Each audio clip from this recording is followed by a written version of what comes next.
after Ramanujam. This probably is true even about the mathematical students. If among the students, if I ask, can you now tell me one name after Ramanujan who did some remarkable work in number theory, it's not very clear to me how many of the students would be able to give me such a name. And making the young students aware of the Indian contribution to mathematics, in particular number theory in the last 100 years, have been one of my favorite endeavors for the last 10 years. And I have given some half-a-dozen lectures on this theme at various places. Just introduce the students to the various number theories after Ramanujan. And this is what I was just talking to the previous also. I wish something similar is taken in the other subjects also, because there have been great mathematicians in the other subjects, and it's not very clear how many of the younger students would know the names of those people. And somebody should write what are the people and what is their contribution. And I have given a half-dozen lectures on this theme at various places, sometimes lengthy, around 30 pages, sometimes short, sometimes with the photos, etc. I mean, with the photos also would be interesting for the student to see who are the mathematicians. Therefore, a considerable overlap between the two lectures thus becomes inevitable.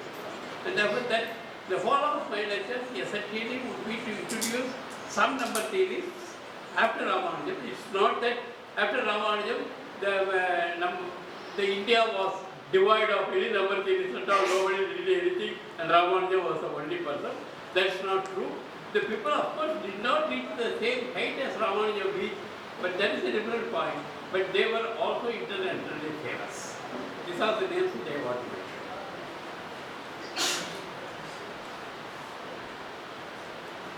The first name that comes is K. Anandarao from 1893 to 1966. Here is earlier education in Madras, as it was called then, now it's called Tamil Nadu.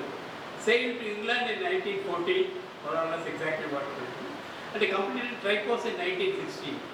In this connection, we have an interesting letter from Ramanujam to his mother. In that letter, Ramanujam tells his mother not to send any cooking material to him since Anandarao would be bringing him. Therefore, Sefra here apparently gave to Anandarao to give some cooking material to, because this was the time, remember, of First World War. Therefore, the things was not easy to reach. And I cannot read that letter because the letter is in Tamil. In his first paper, which appeared in the Proceedings of the London Mass Society, Anandarao fills up a gap, the proof of Hardy dealing with the summability. Summability is something which was a very favorite subject in the 1920s and 30s in India, and it is a way of giving meaning to an infinite sequence which may not be convergent in the usual sense. Again, he wrote an essay on a related theme, and he got the Smith Prize, all in England. He returned to India in 1919 and became a professor at the Presidency College in 1990. Now, of course, if you can do a little calculation, then you will realize that he was just 26 years old when he became a professor in Presidency College. And in Madras, his major works include Hanuman factors of the reverse set of function. Unfortunately, these are not the things which I would be able to explain. And that is a fantastic proof. According to K. Chandrasekharan, about whom we will see a little later, this proof yields an alternative proof of Hanuman's theorem. He worked on elliptic functions, representation of integers of sum of squares, and Waring's problem. Waring's problem is something which I will probably discuss in a little more detail later. And in Madras, he established a good school, excellent school in summability and Taubenian theory. And Taubenian theory was also one thing which was a favorite subject in India around 1930s. And the most important, he mentored all important number theories from South India. This includes Pillai, Vijayaraghavan, Chandrasekharan. And I am putting Meenakshi Sundaram in a bracket separately because Meenakshi Sundaram was also a very great mathematician, but he did not work in number theory. His work was more on differential equations technique, and therefore that's a different point. The next person becomes Vijayaraghavan. Very similar to Ramanujam, Vijayaraghavan did well in school, but not so well in the college due to his preoccupation with mathematics. And therefore, it was not even clear whether he would get at least in the case of Ramanujam, he failed the exam, and therefore there was no cause of joining the college. But in the case of Vijayaraghavan, passed but got bad marks and therefore was not clear whether he would be able to join the college. But on the other hand, Anand Rao really spotted him out and said that he is brilliant and got admitted to BA. And again, exactly as Ramanujam, he sailed to England after sending his researchers to Hardy and he got his DPhil there. On his return to India, he started his career in Aligarh at the invitation of Andhra Vale. And I don't even know how many of you have heard about the name of Andhra Vale. Andhra Vale was probably the top mathematician in the last century. And T. Vijayaraghavan was a close friend of Andhra Vale. And how Andhra Vale from France happened to land in Aligarh Muslim University is also an interesting story. But unfortunately, I don't have time to talk about how Andhra Vale landed. And then Andhra Vale invited both Vijayaraghavan and Chawla to join him, and therefore they became a good triumvirate there. And later moved to Dhaka and settled finally in Madras as a director of the Ramanujan Institute. His main contribution was also probability and diaphragm approximation. This is one of the important area where he worked. Again, unfortunately, I cannot explain what it is. He is also not known for his disproof of a conjecture of Borel on the solution of non-linear differential equations. And now, anyway, what is this one famous for? Therefore, let me just explain. Let Xn be a sequence of real numbers at the interval. The sequence had to be uniformly distributed if, roughly speaking, every subinterval has its expected number of the elements of Xn. Therefore, if the subinterval is of length L, you will expect up to capital L, you will expect L times capital L elements, and that's what, if that happens, it's called uniform distribution. The uniform distribution plays an important role in various problems in analytic number theory, and it was started with the Harman Weyl. Harman Weyl, as most of you would have known, in the last century was probably one of the greatest mathematicians. And one nice example of a sequence which is not uniformly distributed is as follows. That Px be a monic polynomial with integer coefficients having exactly one root outside the unit circle and all the other roots inside the unit circle. Then this b power n is not uniformly distributed. And this is one sequence about which Vijayaraghavan studied a lot, and such a B is nowadays called Piso Vijayaraghavan numbers or called PV numbers. I am talking about South Indians. Now let's go to S.T. Chawla. Chawla was brought up in Lahore. He did his doctoral studies with J.E. Littlewood. I don't know how many of you. J.E. Littlewood was the collaborator of G.H. Hardy. And the main two collaborators of G.H. Hardy were J.E. Littlewood and Ramanujan. And Hardy writes he enjoyed, both are of a different nature and he enjoyed working with both. He immigrated to USA in 1948, this is the time of partition. While in India, he was in regular correspondence with S.S. Pillai, whom I have not introduced now, but I will introduce S.S. Pillai and probably say a lot about him. And Chawla Pillai developed a method in 1930 for obtaining an omega result for symmetry function of Euler's free function, which remained the best method to get omega result till 1987. Chawla and Pillai also did some important work on Pell's equation. Now what is called Pell's equation? Remember, Brahmagupta and Bhaskara too had extensively studied this Pell's equation even before Pell was born. And Chawla is known for most of his theorems, like Brook, Reiser, Chawla theorem, Ankeny, Artin, Chawla, Cockburn, Chawla model theorem, Chawla server formula, main Chawla sequence, etc. So it's a very well known, and its collected works have come in 3 volumes. And if any of you have a chance to look at it, then you will know how great Chawla was. And then I come to Pillai. About him I will talk a little. Sorry? I will talk somewhat in detail. S.S. Pillai was first DSc in mathematics from Madras University and mostly worked in Annamala University.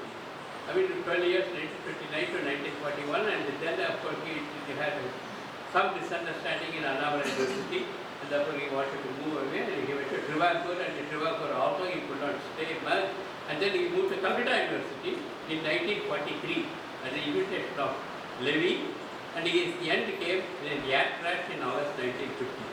So he sort of died young. Okay, therefore now let's do something about the work of Pillai. That for an integer n, let omega n denote the number of distinct prime factors of n, And pi kn is how many elements are there after capital N with omega n equal to little t. This will have exactly distinct prime factors. For any fixed k, lambda got an asymptotic formula for pi kn.